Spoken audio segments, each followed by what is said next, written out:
This is the Cloud Ace podcast, bringing you the latest in cloud security through captivating chats with fascinating cybersecurity experts who are leaving their mark on the industry. Cloud Ace is brought to you by the SANS Institute and hosted by SANS certified instructor Brandon Evans. And now, prepare for departure. We are cleared for takeoff. Here's your captain, Brandon Evans. Today, I have the pleasure of talking to John Alves. He is a manager and a Microsoft Services principal at CyberOne Security, a security consulting firm and product reseller. John spends most of his time working in Microsoft Azure and the Microsoft 365 suite. He has 3 GX certifications, countless Microsoft certifications, and much more.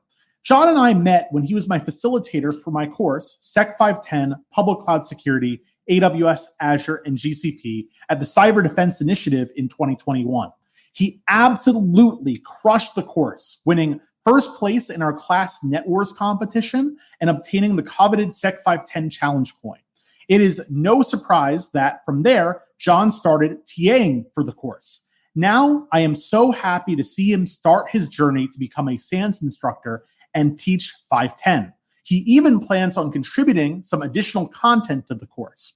I'll cut this intro short so that he can get back to working on that as soon as we're done here. So welcome, John.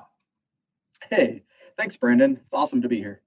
Awesome. Well, I'm going to ask you the same question that I ask most of our guests. How did you get involved with the cloud? How did that experience differ from what you were used to on-prem? And what led you to the career that you have today? So that's kind of an interesting one. I pretty much fell into it. I was working as a senior network engineer and security lead for a retail company back in, I want to say, 2017. And I actually had met with Critical Start, which was originally the parent company of CyberOne. We spun off CyberOne. And from there, we went into, hey, we're looking for a position. And I ended up filling a resident engineer role for one of their customers, which ended up being SoftLayer, now IBM Cloud. So I was doing application whitelisting, systems administration, Linux, but for the cloud backend. And that's where I really got my foothold into it. And when that contract got done and I came back, they're like, what do you want to do? And I'm like, I don't know. And they were like, we're starting this practice. We're doing this for cloud. Want to have at it? And I said, yes. And it just took off from there. Really enjoyed it. From a difference perspective, I can do it anywhere. I don't have to worry about going into a data center. I think that is, although on hot days going into the data center, that was nice. I don't miss having to go rack mount, work on systems, work on network, right? Let somebody else do that. Working with the cloud, I can be anywhere and help anybody anywhere. That's such a obvious point that I don't think people really mention that often, is that when you're an actual network engineer working in a data center, if there's an outage or an incident, you literally have to go there to deal with the issue. And now you can do this work anywhere. That's awesome. And I'm sure it would have been nightmarish to do data center work really during the pandemic. Yeah, I can't even imagine. I was very fortunate to be in this role. I mean, I was being in the cloud didn't really affect my employment or, the kind of work coming through. We actually got busier as companies started looking at, how are we going to enable our workforce to be a remote workforce? And, they started reaching out to us to help guide them on that new concept that, they went from being this old way of thinking of every employee has to come in and has to work from the office to I need to continue to bring in revenue, but the pandemic is not enabling me to do that unless I enable my employees to go remote. And that really, I think we got even busier through the pandemic. Absolutely. A lot of things had to change in order to enable work in that time period. And I'm sure that there was a lot of work from a security perspective as well, because now you have to worry about your data being exposed on networks that you do not directly have control to unless you're, working with a VPN solution. Now, a lot of people that come from a networking background, I feel like the transition from on-prem to the cloud is quite difficult because they are used to solving problems with network solutions, right? When you have all you have is a hammer, you're going to see everything as a nail. And a lot of traditional network security folks say, okay, we got our firewall rules, and that's going to be enough to protect us in the cloud. So what's your perspective on that? What helped you change the way that you thought about security within the cloud versus on-prem? See, for me, I don't think I had that issue. And one of the biggest reasons for that is while I was a senior network engineer, I was also the security lead. So I was dealing with endpoint protection solutions, DNS filtering solutions, email security. So I was covering a lot of other facets of the security stack within the company, as opposed to just being that network person. Now, I do see where for some individuals, even as I teach some of the Microsoft certifications, where when they start hitting these certain concepts, they're thinking, well, can I not just create a single rule to block it? Well, that's not kind of how it works because you don't manage that part of the network, right? That is now, when we start talking about that responsibility model for cloud, that's not your responsibility anymore. You're working in IaaS, well, the back end, how it communicates, you're hitting a public endpoint for those. And I think that I was able to grasp it easier because I had a broad experience across different stacks within the security tool set than just network. Got it. And it's awesome that you've been able to translate those concepts pretty well from having that experience. A lot of people who just have that network experience don't really think about things like IAM and identity and access management, as well as authentication and authorization. If you do a little bit of studying in security, those concepts are really hard to ignore. No, definitely. Yeah.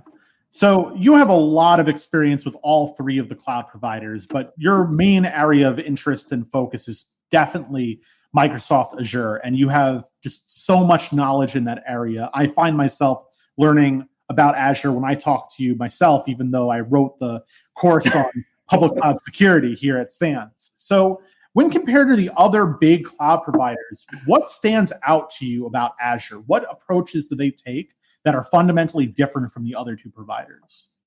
I mean, and I've dealt with AWS, I've dealt with Azure, and I think one of the key things is the user interface to me makes it a little bit user friendly. And I might just be biased. I mean, I know I'm the Microsoft guy here, but I personally think that when it comes to learning the two, it's a little bit user friendly when it comes to navigation, being able to understand what everything is. And the names mean what they mean versus what's an S3, versus what is a storage account, right? It makes it a little user friendly, I think. That's the biggest thing that stood out to me. For the most part, it really comes down on use case and where your company's currently at to decide, where they're going to go. And to me, it really just comes down to a business use case. I don't have a preference one over the other. I just do like the user interface for Azure. I think it's easier to learn and understand. You're probably one of the only people on the planet that feel that way. A lot of people think that Azure's user interface is really difficult to work with. In fairness, it's gotten a lot better. But when you compare like 2006 AWS versus 2006 Azure, I don't even think it's a question. But what I definitely do agree with is that the naming conventions are so much better. And there's that article that I bring up in class a lot that you've probably laughed at a bunch of times. The AWS in plain English document, which helps you translate AWS services to reasonably titled service names. Like S3 is Amazon FTP server, which is an oversimplification, but it makes it a lot easier to understand what's going on than, hey, what the heck is Glacier? Right. And when I first learned what Glacier was, and I think I hadn't actually heard of Glacier until class last year when we were doing it, you went over it. I'm like, what is that? And then you gave us the form, and I'm like, oh, hey, light bulb. But yeah, I might be the only one. Another thing is it's a little easier to track and remove resources. One thing I hate, especially, and I've experienced this in multiple of our classes, is when certain people have issues, tearing stuff down. it's way easier when you can just go ahead and delete a resource group than having to jump around to delete resources. Yeah, I think inventory management is significantly better in both Azure and GCP, where you can have all your inventory in one resource group in Azure and one project in GCP. And by the way, for those who are following at home regarding Glacier, the AWS in plain English document defines Amazon Glacier as Amazon really slow S3. So it's your cold storage solution. It's kind of just a slower S3. But you mentioned earlier about the business use cases. Can you delve into a little bit more details about what use cases would lead you towards using Azure versus AWS? Can you dive into a little bit more detail there? Yeah, not a problem. So one of the things that Microsoft has done is position themselves very well within an enterprise. When you talk about an identity provider for a company, right? So we mentioned IAM, we mentioned authentication. So users have to be assigned some sort of user account. Well, that's the identity provider that handles that. And more often than not, it's going to be Active Directory when we're talking about companies that are already on-prem. And then if they're either startups or hybrid, they're working both Active Directory and Azure Active Directory or just Azure. So positioning yourself within the market to be the identity provider, positioning yourself with these E licenses, A licenses, G licenses, which by the way are extremely convoluted as to what they include. But you're looking at, I have my Microsoft Office apps, it's included in this. I have some sort of management included. And now you're looking at, well, how do I get certain products that I need, whether it's on the 365 ecosystem, I'm looking for endpoint protection. Well, I already have Microsoft. So now if we go into the cloud and I'm trying to migrate into the cloud and and I'm a Microsoft shop, just because that's what we've all been taught to have Windows servers to, stand up Active Directory. The simplest idea is to go, migrate there. So one of the use cases I've seen is when a company has a large server farm for terminal services, right? So remote desktop services, thin clients connecting in and doing virtual desktops. And now you're looking at Azure Virtual Desktop. That's one of the biggest ones. We've seen quite a bit of migration into that side of things. We've seen SIMs now. So if you don't have a cloud presence, but now you're looking at cloud SIM, well, one of the biggest ones in the market right now that has a huge push is Microsoft Sentinel. And that's actually one of the things I work on the most. And what majority of my projects end up being is the Microsoft Sentinel tool set. So those are two key things that I've seen a lot of migration to. Now, when it comes to developing apps, it really comes down to the developers themselves. I see a lot more apps in AWS, right? Whenever I talk to companies that are already in the cloud, they might have multi-cloud. Most of their app presence is in AWS, but they now have to have Azure Cloud because, like I said, maybe they're looking at the SIM. So that forces them to go Azure Cloud versus AWS's or GCP's cloud. So at a high level, would you say that if you are already familiar with securing Microsoft environments, that your transition to Azure would be a lot simpler than if you transition from a really heavily Linux environment to AWS? I wouldn't say that it would be simpler. Securing your on-prem, as we know, isn't a one-to-one translation, whether it's Azure or AWS, right? The concepts are different. The way you do a network is different in the cloud, right? The tools that you have to do access control lists is different. When it comes to VM, the way that you secure a VM, unlike on-prem where the server itself is secured behind a data center in a cage and even some additional locks there.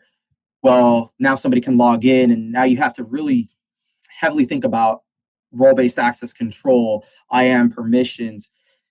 So it's not a one-to-one translation. I think that you can transition into any cloud. I just think that because you already have Microsoft, you tend to think, well, it makes it easy, especially for companies that have like enterprise level agreements. It's easy for them to say, well, I'm migrating this, and Microsoft's going to find some sort of way to comp or give credits to help persuade to go that route. Got it. So a very significant portion of that is just getting more support from Microsoft when you're already a big Microsoft shop. Yep. That explains why Microsoft support folks seem to be so busy. They're helping out the people that are already giving the money versus the people trying to break into their platform from scratch. But I'm not going to rant about that too much. No, but that's where partners come into play. Microsoft has this whole thing where unless you're really, and this is just from experience, unless you're really one of those Fortune 100, right? Or you have these large multi-billion dollar deals, they rely heavily on Microsoft partners. So us, CyberOne, we're a Microsoft partner. So we have that expertise. Sometimes I feel like we have more expertise than some of the support groups within Microsoft.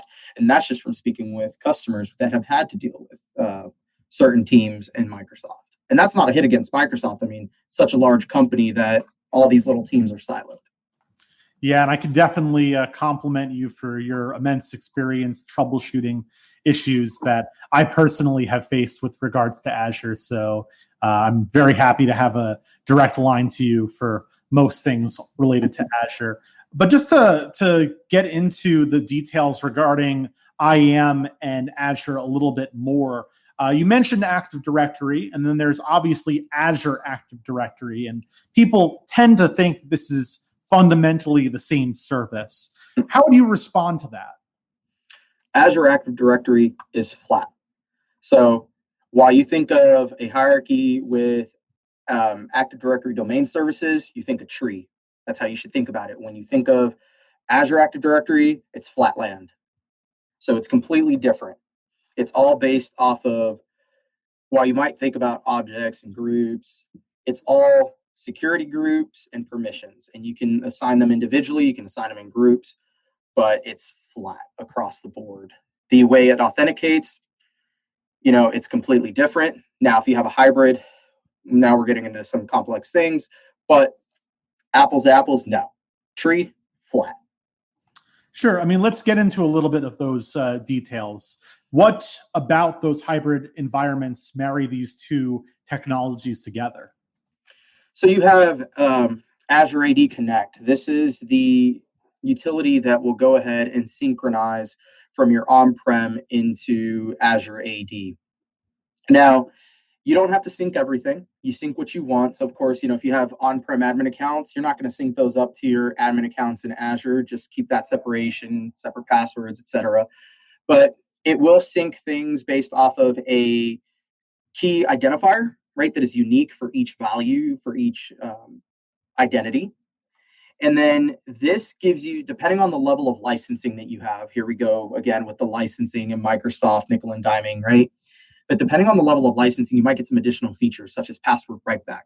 So what that means is if you're in Azure and you reset your password in Azure, it will go ahead and synchronize that back to your on-prem account so that when you go log into your laptop or your desktop, or maybe an on-prem application that syncs and uses uses Active Directory domain services, your password's there. It's the same, right?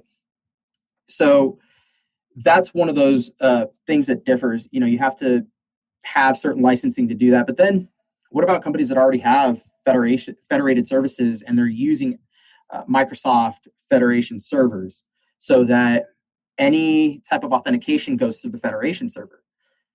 So instead of going into, let's say, Azure AD and signing in there, you actually get redirected to your on-prem web-facing server where you authenticate. And now you're authenticating just like you would with normal Active Directory domain services. It utilizes Kerberos versus in the cloud, you're looking at OAuth, right? Support for the Cloud Ace podcast comes from the SANS Institute. Major enterprises are now multi-cloud by choice or by chance. Vendor-specific training only covers one cloud provider at a time. SEC510 Public Cloud Security, AWS, Azure, and GCP is different. It explores the strengths and weaknesses of the big three cloud providers in depth, exposing insecure default configurations as well as inherent security issues that cannot be directly mitigated. By completing over 15 hands-on exercises that cover each major cloud provider equally, SEC510 students develop a deep understanding of the underlying design and implementation of the providers and their services in order to secure them appropriately.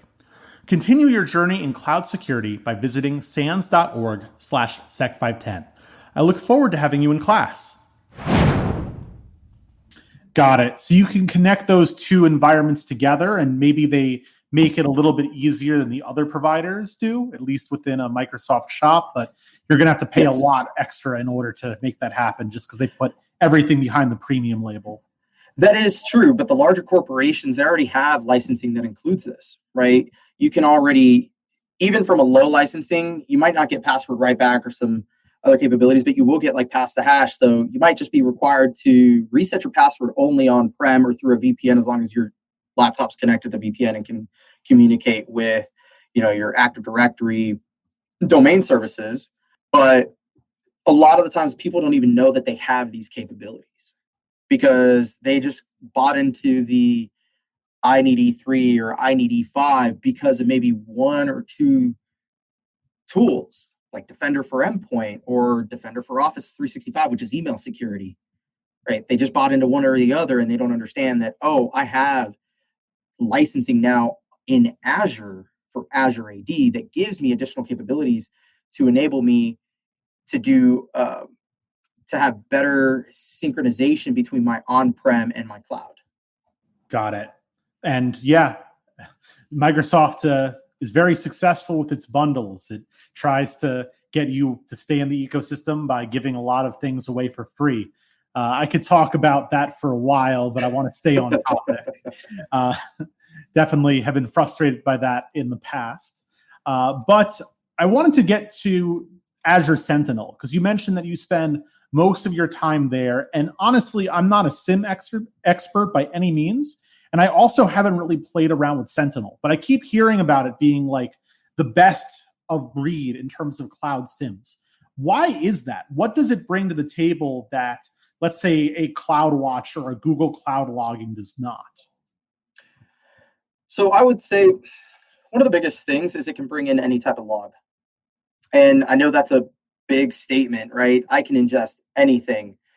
And really, I haven't found anything that I can ingest unless the limitation is actually on the source that I'm trying to bring in. So I'm only limited by what the source can do and provide me, but I can bring in anything. And the reason for that is because you can actually utilize logic apps, right? Which is like Azure Functions, but a graphical interface. And then you can utilize Azure Functions as well in order to, or even build your own application to ingest logs using the Microsoft Graph API. And just because of that API and its capabilities, I can bring in anything. And I can integrate with third-party tools like Cribble or other Logstash to normalize, manipulate my logs coming in before they reach it. Talk to me a little bit more about Microsoft Graph for those who are not familiar with it. What kinds of data are in the Microsoft Graph API? So Microsoft Graph API, as of the newest update, can provide you data and configuration access across your entire 365 Defender suite and even within Azure, such as Log Analytics, Sentinel, Azure Monitor. Got it. I believe that it can interact with even Windows 10 data and maybe even Xbox Live data. Actually, I believe the Xbox Live data, yes. I haven't delved into that as that's more on the, application development side for it. Gotcha. So in comparison, you've worked with these other cloud providers' logging solutions. What are some of the gaps that are there? Because as mentioned before, I've worked with both of those solutions, but I'm not a defender. I'm more of a builder, an attacker, an architect. I've never really worked in incident response. And I know a lot of our audience does. So what kinds of gaps will they find in the other providers that Azure Sentinel fills? So I think if you compare some of the other providers, and if you're looking at like even AWS, for instance, when we talk about class, we talk about the Cloud Trail, Cloud Watch logs, and kind of how we query through, even when we query log analytics. You're at a CLI or you're just looking at the straight logs, but there's no platform built around it for detection. And then even when you look at other SIEMs, a lot of other SIEMs were, even from an on-prem, if we think about Splunk, it was more to operationalize your logs. Like when I was first introduced to Splunk, it was when I was a network engineer, and it was to track what we were doing on the network, not necessarily from a threat or detection standpoint. It was just your standard incident and event, but those incidents didn't necessarily mean that they were, malicious activity. It was more to track, the health of the environment. And so Sentinel provides free training. That's always a big one. A lot of these other ones, and I think that's another thing that Microsoft has an edge on some of the other ones, is the abundance of free training that they provide so that they get that adoption. That's one. The dashboarding and out of the box. So most of the other tools, you have to create your own detections. You have to create your own use cases. Well, Microsoft and the providers that connect into it. So if we think about, let's say, Palo Alto firewalls, there's a connector to bring that data in, and now there's detections built around it already out of the box that you can enable, instead of now, well, how do I have to learn KQL now? I have to go figure out how to build a query to now get an output that gives me the detection that I need around whatever use case it is. I don't have to do that anymore. I can just utilize the out of the box. Now, we still recommend going through those use cases and identifying what you really want to use, but that's one of the key things, I think. So if I understand you properly, CloudWatch and Google Cloud Logging has the same foundational capabilities, the ability to track and query logs, but not a whole lot of the bells and whistles that are built on top of them, like automatic threat detection, having rule sets that can correlate data sets, and much more. You have to build those things out yourself. Right. And then another differentiator is Sentinel is also a SOAR. So you get your orchestration, automation, response capabilities, and those utilize logic apps, which the logic apps can call Azure functions. They can utilize APIs for your data sources. So instead of having to go out and buy a SOAR, you can build your own SOAR use cases through Sentinel as well. Now that's a higher overhead because there are only a couple that are pre-built, and most of that requires you understanding it or utilizing a partner or consulting firm to do that for you. Got it. Seems like it has a lot of different capabilities, and I'm glad that it does provide some free training for that service, because we all know the value of training. If folks on the call or listening to this podcast, if they didn't value training, they probably would not be in the SANS Cloud Ace podcast, because we all are trying to learn new technologies, and they're just not intuitive, especially when you have all those different capabilities and all of those different acronyms like SOAR, SIM, and it gets really complicated really quickly. But speaking of training and mentoring, you're kind of in a sweet spot right now in that you still are doing technical things, but you're also a manager. So I'm kind of curious about your experience managing cloud security engineers. What have you done to help your reports in their cloud journey? And what kinds of, places in their journey have you found them in? So the number one thing is enabling them to grow professionally, from their skill sets to like hard skills, so the technical skills and soft skills. So one of the things we do, and that I personally love doing, is giving them a learning path, right? Here's let me know what your current skill set is. What are you interested in? What do you like? Because another thing is to excel in your, I would say, professional growth, but from a skill sets perspective, you have to enjoy what you're doing, right? And so, and I was actually just having this conversation today with leadership.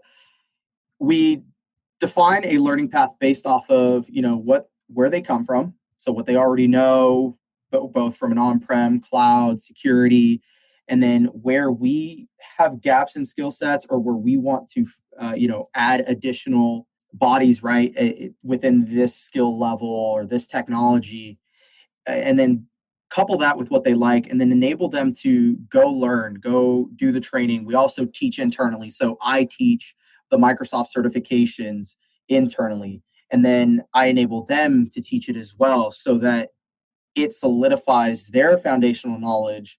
So if they can teach what they just learned, then they learned it, right? And that also helps them build the next person, right? I train them, they train the next one, and now we just build. That's such an amazing point, is that you learn from teaching. I think a lot of people don't value how much you can learn from teaching. Sometimes people will come up to me after a SEC510 session and they'll be like, Brandon, how did you learn so much about AWS, Azure, and GCP? And I'll tell them, I have experience in those areas, but do you think that I knew all of the things that I now know today about those providers before I wrote the course and taught it like 20 different times? No, you learn a lot from developing materials as well as teaching those materials. A lot of people just say, oh, I understand it, but I can't explain it to you. It's too complicated. And whenever I meet someone like that, I'm like, this person does not understand this concept, because if they had full mastery over the concept, they'd be able to distill it down so that anybody can understand it, so that they're not hiding behind acronyms or jargon. And another thing, when it comes to teaching, you're also going to learn from the people you're teaching, because depending on what level of skill they're at, they might have something that they bring to the table. A perfect example is the 510 class. It's across 3 different clouds.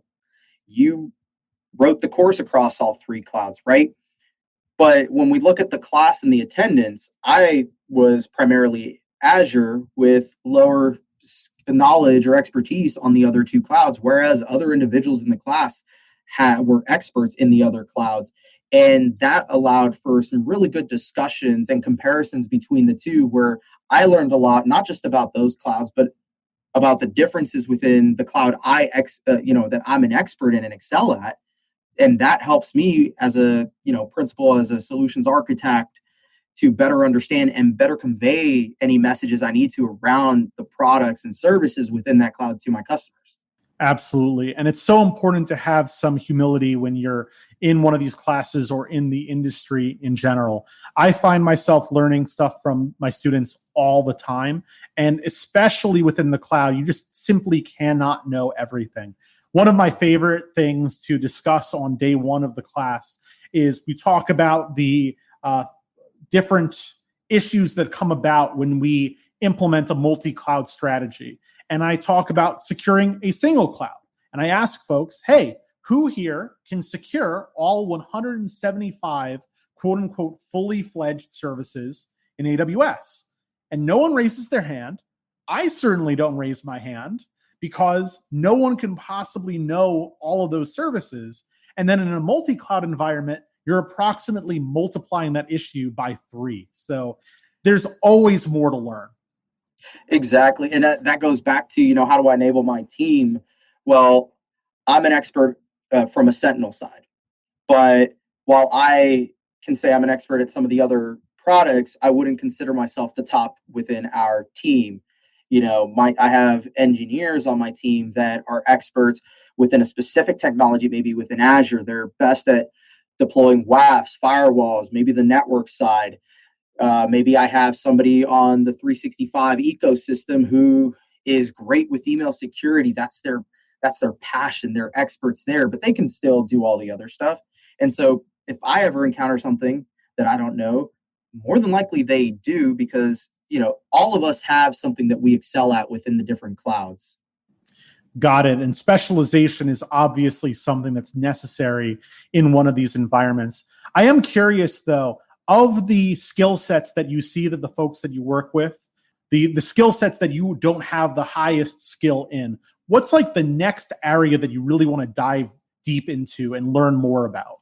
So for me, it's the DevOps side. And I mean, that I went ahead and took the 540, which is the cloud security and DevSec automation, right? So that is my next area that I'm diving into. I mean, I took the 510, dove into a rabbit hole of Terraform, and next thing you know, I'm hooked. I'm doing that for a lot of customers, helping them develop their IAC, and that's my next route. And then same thing with my team. I had there are areas where we don't see much of, but we want to dive into it to expand.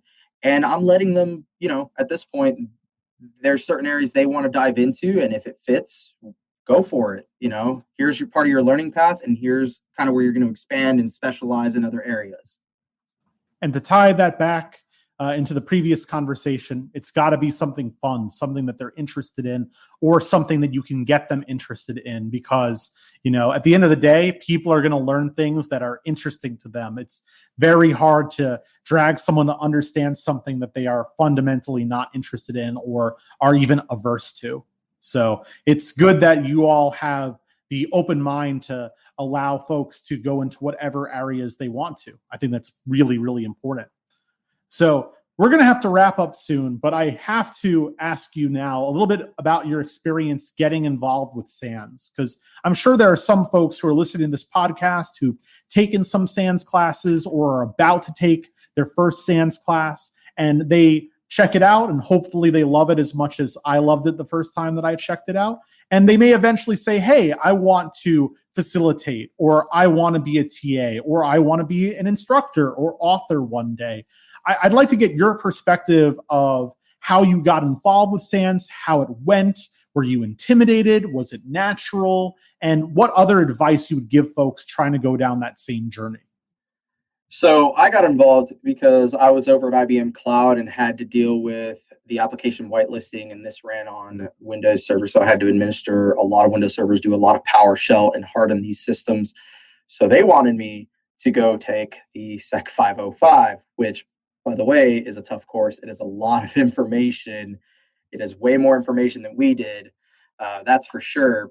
But if you're going to take a course, just make sure you keep an open mind. You're ready. You're prepared to take notes, have discussions. The biggest thing is if you don't ask questions, you're not. I personally feel that you don't get as much out of it if you're not asking questions. There is no stupid question, because questions start discussions, whether it's an answer from the instructor or maybe somebody in the class might have more expertise in a specific area than the instructor.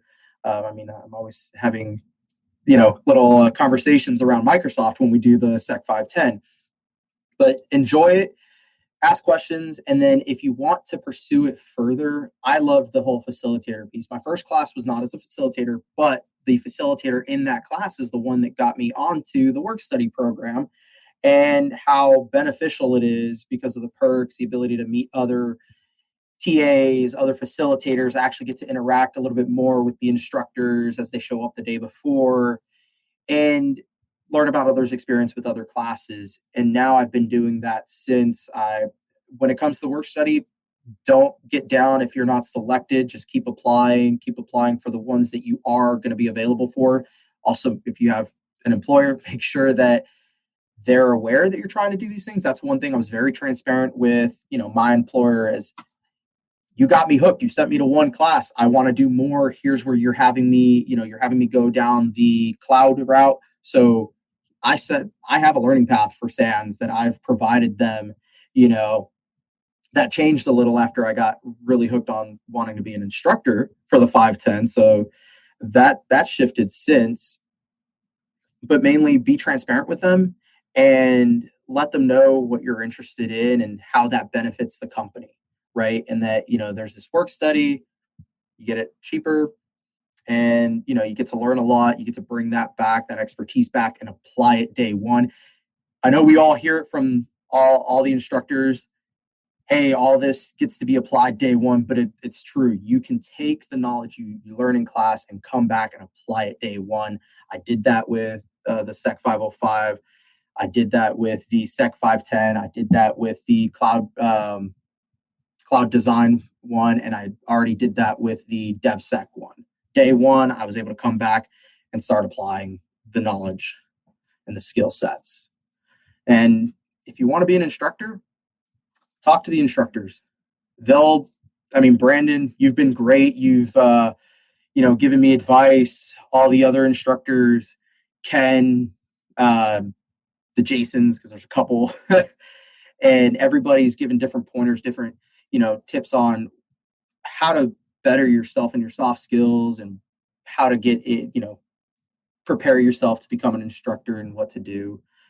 And if you like teaching and helping others grow and learn, I think that's a great position to be in and a great opportunity for those that want that. I'm excited. Absolutely. Well, thank you for the kind words. I definitely mention that you're bringing a lot of prestige to your company whenever you get involved with this community. But at the same time, people here are tremendously humble people.